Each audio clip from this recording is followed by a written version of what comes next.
आपको तेज आवाज में चिल्लाना चाहिए था या कम से कम हॉर्न को दबाना चाहिए था। झल्लाते हुए मैंने ड्राइवर को कहा।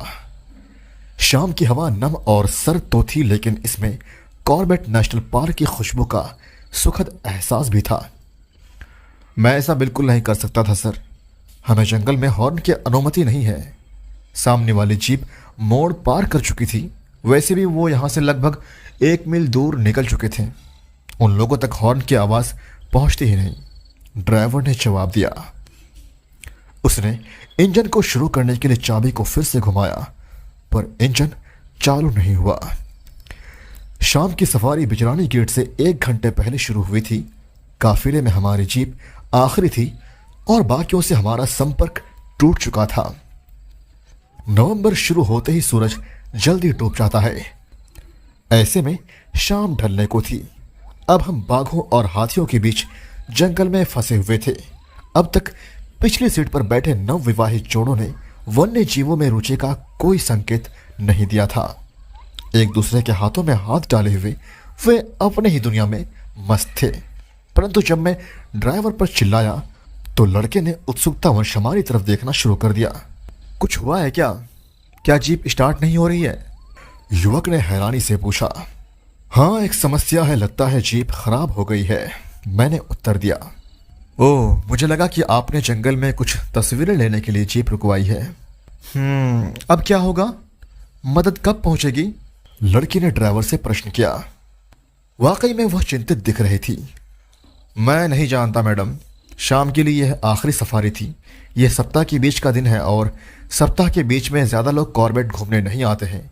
हमने सफारी दोपहर के 3 बजे शुरू की है और अब शाम के 5 बज रहे हैं, ड्राइवर ने उत्तर दिया। पार्क बंद होने का टाइम क्या है? युवक ने प्रश्न किया। सर्दियों में 7 बजे पार्क बंद हो जाता है। वो रात 8 बजे तक हमारे लौटने का इंतज़ार करेंगे। अगर हम 8 तक नहीं पहुंचते हैं तो वो हमें खोजना शुरू कर देंगे, ड्राइवर ने जवाब दिया। क्या आपके पास रेडियो नहीं है? मैंने ड्राइवर से प्रश्न किया। नहीं, जीप में रेडियो नहीं है, ड्राइवर ने जवाब दिया। क्यों नहीं है? मुझे इसकी कोई जानकारी नहीं है सर। हमने कई बार पार्क के अधिकारियों को याद दिलाया है, लेकिन वो कहते हैं कि उनके पास इसके लिए धन नहीं है। यार क्या मजाक है, मैंने पीछे बैठे युवक की तरफ देखते हुए कहा। जब हम पर्यटकों को ढिकाला या कांडा में 1 या 2 रात ठहरने के लिए छोड़ते थे तो हमें अकेले ही जंगल से होकर लौटना पड़ता था। जंगली जानवरों से मुकाबला का डर बना रहता था, ड्राइवर ने बोलना जारी रखा। लेकिन अब ड्राइवर भी रात को वन विश्राम गृह में रहते हैं। हम उन्हें फोन करके बता सकते हैं? हाँ, पर इसका कोई फायदा नहीं है। यह एक स्थानीय ब्रांड है। नेटवर्क शहर में काम नहीं करता है। तो यह जंगल में कैसे काम करेगा सर? ड्राइवर मुस्कुराकर बोला। सर, मेरा नोकिया में भी कोई संकेत नहीं दिखा रहा है और सच तो यह है कि 20,000 की कीमत में बस ये एक चमकदार धब्बा है। मेरा ड्राइवर मुस्कुराया। अरे आपका मोबाइल कोई सिग्नल पकड़ रहा है क्या? मैंने युवक से पूछा। अरे नहीं, मेरा वाला भी कोई संकेत नहीं दिखा रहा है। यह 40,000 पर धब्बा है, युवक ने एप्पल ब्रांड को श्राप दिया। आप आगे वाली जीप के बारे में बात कर रहे थे ना? आपको कोई आइडिया है कि वह कब तक वापस लौटेगी? नहीं, वो जीप वापस नहीं आएगी, वो ढिकाला के लिए थी। क्या मैंने आपको जानकारी नहीं दी कि ड्राइवर भी अब रेस्ट हाउस में रहते हैं? ड्राइवर ने समझाया। उसका जवाब ने मुझे उत्तेजित कर दिया। ये महान जानकारी है। जीप के पास कोई रेडियो नहीं है, फोन काम नहीं कर रहा है और नज़दीकी रेस्ट हाउस 30 मील दूर है। गेट अधिकारियों को इस बात का कोई अंदाजा नहीं है कि हम घने जंगल में जंगली जानवरों के बीच फंसे हुए हैं, लड़की ने बोलना जारी रखा। 1 घंटे में बाघ और तेंदुए शिकार करने निकल जाएंगे। मेरा मानना है कि हम असहाय हैं और शायद इनका निवाला बनने के लिए हम मजबूर हैं। अपने कांपते हाथों से चेहरे को ढककर लड़की रो पड़ी। कोहनी तक ढकी उसकी खूबसूरत चूड़ियां भी कांपने लगी।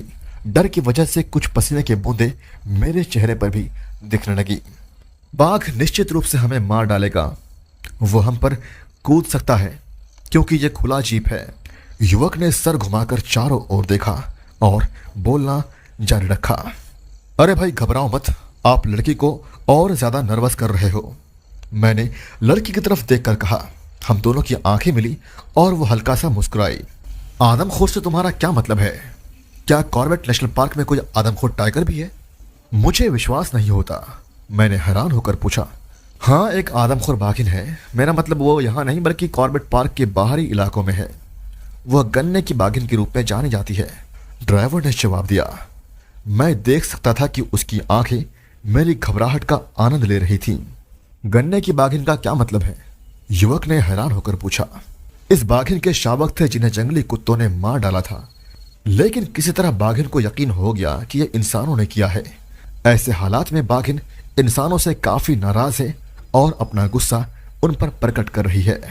वह इंसानों पर हमला करती है और गन्ने के खेत में जाकर छुप जाती है, ड्राइवर ने समझाया। हम लोग सेफ है ना? युवक ने ड्राइवर से पूछा।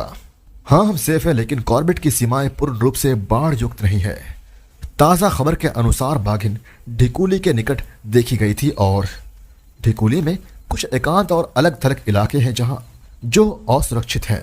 बाघिन आसानी से कॉर्बेट पार्क में आ सकती है, ड्राइवर ने आह भरकर उत्तर दिया। दरअसल वो हमें डरा रहा था और ऐसा करते हुए वो हमें डराता रहा। यह इलाका छोटे छोटे शिलाखंडों, चट्टानों और छोटी छोटी धाराओं से भरा हुआ है। कॉर्बेट पार्क 100 मील में फैला है सर। प्रत्येक कोने का सुरक्षा करना असंभव है। मैं बाघों और कॉर्बेट पार्क के आपके ज्ञान की सराहना करता हूं, लेकिन हम यहाँ कई घंटों तक खुले में नहीं रह सकते। इस बात को आप भी एग्री करते हैं। भारतीय जंगल में नवंबर के महीने में सूरज छिपने से पहले ही अंधेरा हो जाता है। मैं ऊपर आसमान में उदास बादलों का निरीक्षण कर सकता हूँ। इसका मतलब है कि यह एक चांदनी रात होगी। मैंने अपना अल्प ज्ञान साझा किया। भैया, हमें यह बताइए कि यहाँ से सेफली निकलने का कोई रास्ता है क्या? लड़की ने घबराते हुए पूछा। हाँ, एक रास्ता है, ड्राइवर ने जवाब दिया, लेकिन उसने मुस्कुराते हुए मेरी तरफ भी देखा। उसकी मुस्कुराहट ने मुझे संकोच में डाल दिया। मुझे मत देखो, मैं नीचे नहीं उतरूंगा और जीप को धक्का तो मैं बिल्कुल नहीं दूंगा, मैंने सुझाव दिया और चेहरा घुमा लिया। नहीं, आपको जीप को धक्का देने की जरूरत नहीं है, लेकिन हमें मदद खोजने जाना होगा और आपको मेरे साथ चलना होगा। और अगर आप मदद नहीं करेंगे तो इस जंगल में हमारी मदद और कौन करेगा? मुझे तो कोई गांव भी नहीं दिख रहा है। सर, क्या हम ड्राइवर की बात मान सकते हैं? लड़की ने सुझाव दिया। मैं कोई सुझाव नहीं चाहता, मैंने इस बात को स्पष्ट किया। अगर आप मुझे एक साहसी व्यक्ति मानते हैं तो मैं स्पष्ट कर दूं कि मेरे पास बाघ के इलाके में अकेले चलने की हिम्मत नहीं है।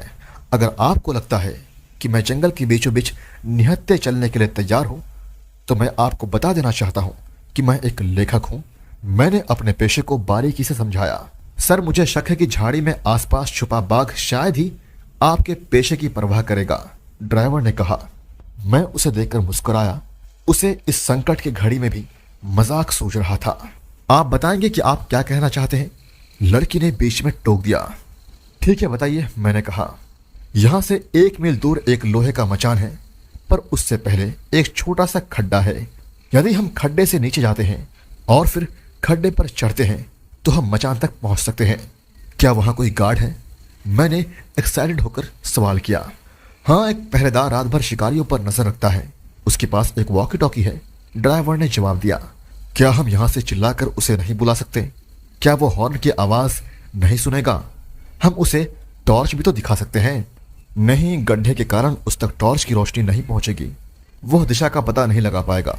वैसे भी गार्ड 8 बजे मचान पर अपनी पोजीशन संभालता है। वह मचान से नहीं उतरेगा, वह इसका जोखिम नहीं लेगा। क्या वो यहां से नहीं गुजरेगा? मैंने पूछा। नहीं, वो धनगढ़ी गेट से प्रवेश करता है, ड्राइवर ने समझाया।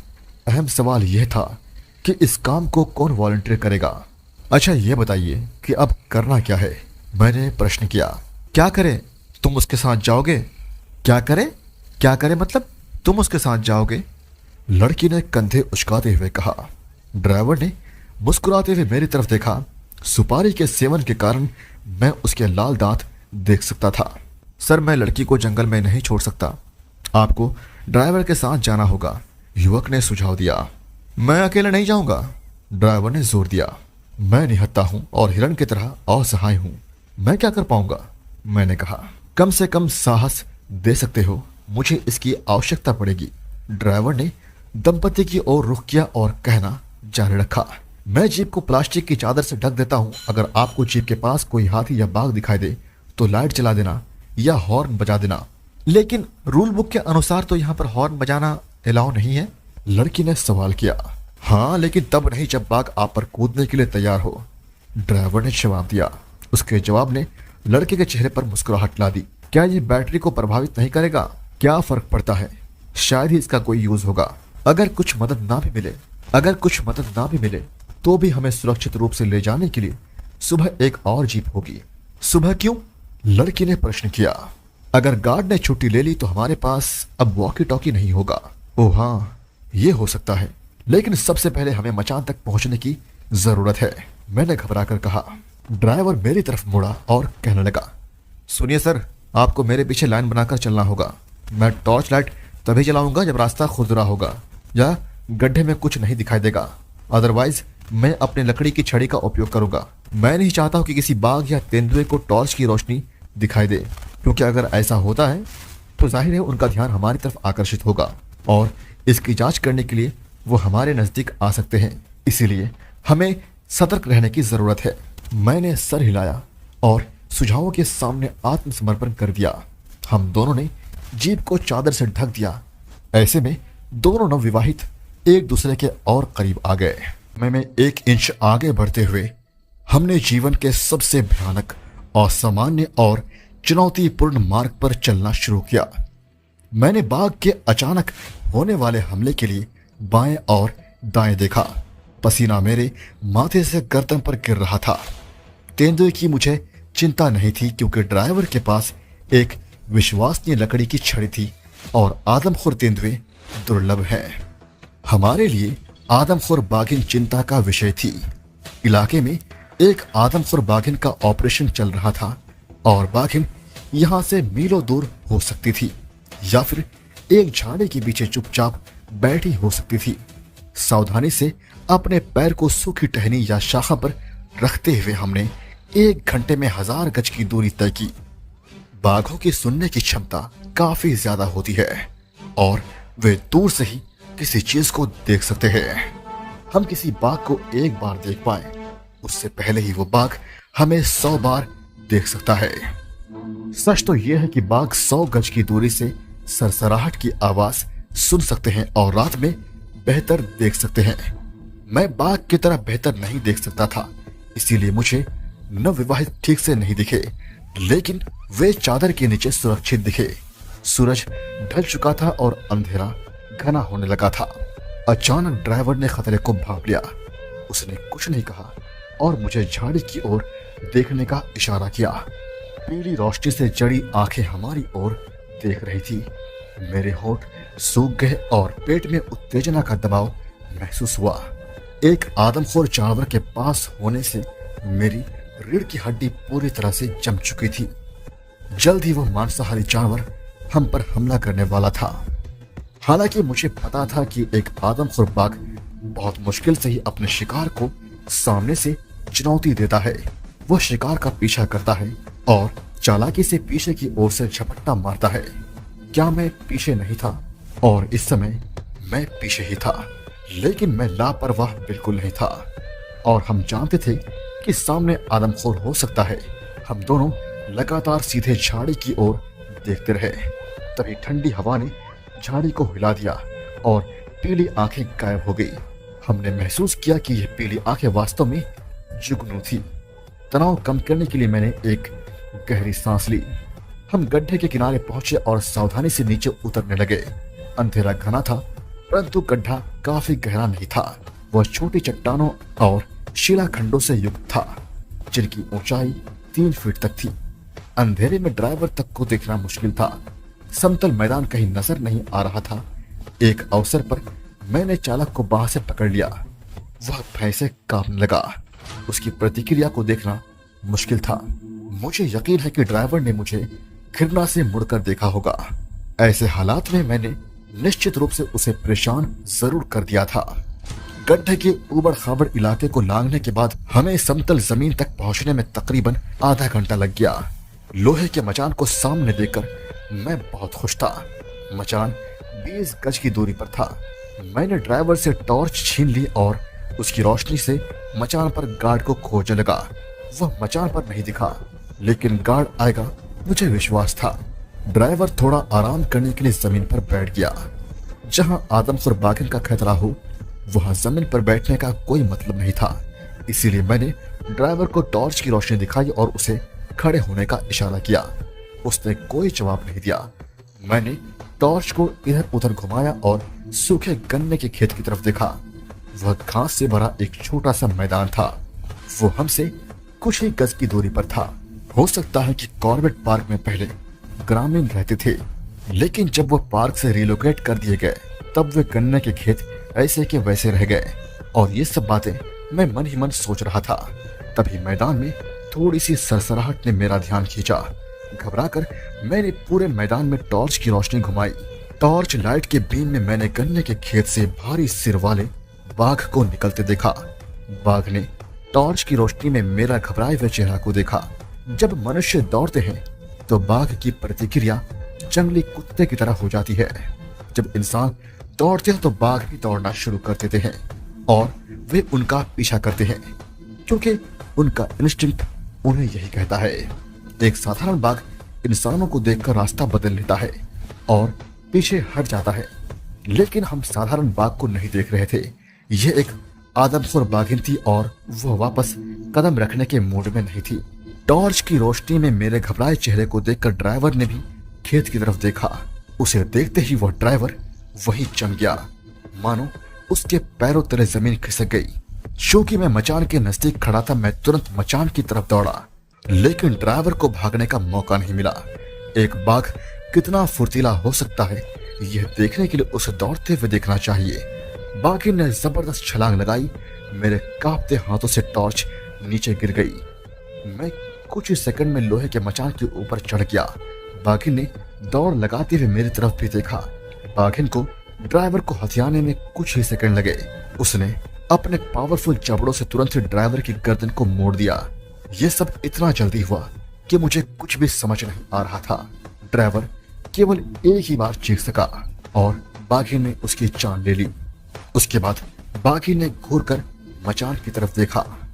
बाघिन ने कुछ मिनटों तक मचान की चक्कर लगाई। उसके बाद वापस ड्राइवर के पास जाकर बैठ गई। उसने ड्राइवर को नहीं खाया। बाघिन ने उसमें कोई दिलचस्पी नहीं दिखाई। वह जानती थी गरीब ड्राइवर के लिए सब खत्म हो चुका है। यह सबसे दुर्भाग्यपूर्ण था। सच तो यह था कि मैं अब उस विशालकाय आदमखोर बाघिन के रहमो करम पर जी रहा था, लेकिन मैं कर भी क्या सकता था। मैं निहत्था और अपरिचित था। मैं यह सोचकर कांप गया कि अगर उस समय गार्ड आ गया तो वह कुछ नहीं कर पाएगा, लेकिन गार्ड नहीं आया। बाघिन कुछ ही मिनटों के बाद चली गई। वह उसी दिशा की ओर गई जहां से वह आई थी। मैंने रात का बाकी समय कांपते हुए बिताया। ड्राइवर पर टॉर्च की रोशनी पड़ रही थी। मैंने उस ओर देखने की हिम्मत नहीं की। मदद अगले सुबह पहुंची। घबराए हुए मैं मचान से नीचे की ओर उतरा। तुम ठीक तो हो ना? वन अधिकारी ने चौंधियाई आंखों से सवाल किया। क्या मैं आपको ठीक नजर आ रहा हूं? मुझे लगता है कि यह आघात है। शब्द अंदर ही घुटकर रह गए। गरीब ड्राइवर को ढकते हुए अन्य गार्ड घबराए हुए लग रहे थे। धन्ना एक अच्छा ड्राइवर और बहुत ही बहादुर था, लेकिन उनके कुछ गंभीर मुद्दे थे। वन अधिकारी ने कहा, वह बहादुर तो था और इस बात से मैं भी सहमत हूँ। मचान का गार्ड रात को नहीं आया। क्यों? जब वो छुट्टी पर था तो क्यों आता? धन्ना को इसकी जानकारी थी। मुझे नहीं पता कि उसने यहाँ आने का फैसला क्यों किया।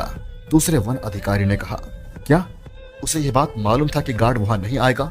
मैंने सवाल किया और वाकई मैं काफी हैरान रह गया। हाँ, वह उसकी अनुपस्थिति के बारे में जानता था। यह जानना कठिन है कि उसने ऐसा निर्णय क्यों लिया। जीप बिल्कुल ठीक है। उसे गार्ड की अनुपस्थिति के बारे में फिर वो यहाँ क्यों आया? वन अधिकारी सोच में पड़ गया। उसने अपना सिर झुका लिया। नहीं, फ्यूज टूट गया था। नहीं, फ्यूज हमें उसके जेब में मिला। शायद उसने इसे हटा दिया था या वो गिर गया था। धन्ना इसे क्यों हटाएगा? वह उसे अपनी जेब में क्यों रखेगा? उसने इसे ठीक क्यों नहीं किया? मैंने सवाल किया। हम इसके लिए एक जांच की सिफारिश करेंगे, वन अधिकारी ने जवाब दिया। आपने हमें क्यों नहीं खोजा? मैंने वन अधिकारी से पूछा। हम रात को आप सबको खोजने निकले थे। वास्तव में हमने देर रात दंपति को कांपते हुए पाया। वे निश्चित नहीं थे कि आप और ड्राइवर किस दिशा में गए थे। हम रात में जंगल में नहीं घूम सकते, इसलिए हम वापस चले आए। वन अधिकारी ने जवाब दिया। अगर आप हमें खोजते। अरे भाई, हमारा भी परिवार है। वन अधिकारी ने मुझे बीच में ही टोक दिया। क्या धन्ना का परिवार नहीं है? उसके परिवार का अब क्या होगा? वन अधिकारी शांत रहे। फिर उन्होंने कहा, हाँ, वे गांव में रहते हैं, लेकिन वह किसी कारण से उदास हो गया था। मैंने बताया ना आपको कि उसके कुछ मुद्दे थे। यह दुर्भाग्य की बात है। क्या उनके परिवार को कुछ मुआवजा मिलेगा? मैंने अधिकारी से सवाल किया। वास्तव में यह दुर्भाग्यपूर्ण है ही। हाँ, परिवार को मुआवजा मिलेगा। यह एक बड़ी राशि होगी, अधिकारी ने जवाब दिया। उदास आंखों से मैं जीप में जाकर बैठ गया। यह वही जीप थी जो पिछली रात धन्ना चला रहा था। यह वापस गेट तक का रास्ता तय कर रही थी। सिर्फ इस बार ड्राइवर अलग था। मैं उन दोनों कपल से मिला और वे दिखे। उन्होंने डीएफओ से कहा कि उन्होंने भाग की दहाड़ सुनी, पर वो डर के कारण चुप रहे और कोई शोर नहीं किया। डीएफओ ने उन्हें बताया, गहरे विचारों के साथ मैंने रहस्य को उजागर करने की कोशिश की। ठीक हालत में थी, लेकिन धन्ना फ्यूज को क्यों हटाएगा? वह वाहन क्यों खराब करेगा? धन्ना को पता था वन रक्षक छुट्टी पर है। उसके लिए अपनी जान जोखिम में डालने का कोई कारण नहीं था। धन्ना ने सुरक्षित रूप से जोड़े को चादर के नीचे रखा, लेकिन उसने मेरी जान को जोखिम में क्यों डाला? शायद उसने मुझे बचाने के लिए ऐसा किया। उसने बाघिन को वहां भांप लिया था, इसलिए वह जमीन पर बैठ गया और मुझे सुरक्षित कर दिया, क्योंकि मैं मचान के नजदीक था। क्या उसने खुद को बाघिन के हवाले किया था? लेकिन वह अकेले क्यों नहीं गया? शायद वह इस घटना का चश्मदीद चाहता था। वह चाहता था कि किसी गवाही के बयान से उसके परिवार को मुआवजा मिल सके। कई सवाल नहीं पूछे जाते हैं। डीएफओ ने कहा कि धन्ना फाइनेंशियल क्राइसिस से गुजर रहा था। उसकी हालत काफी खराब थी। क्या उसने मुआवजे के लिए आत्महत्या कर ली और इसे एक दुर्घटना की तरह पेश किया? हालांकि उन्होंने एक गलती की, उसने फ्यूज को अपने जेब में रख लिया। उसने ऐसा क्यों किया, कभी किसी को पता नहीं चलेगा। दोस्तों, इसी के साथ कहानी का अंत होता है। यह कहानी लिखा है ऑथर अनुज सब्रवाल ने, जिनके और भी कहानियां हमारे पास है। अगर आप सुनना चाहते हैं तो हम और भी कहानियां आपको सुनाएंगे। कमेंट में मुझे जरूर बताइएगा। Thank you so much guys, love you all.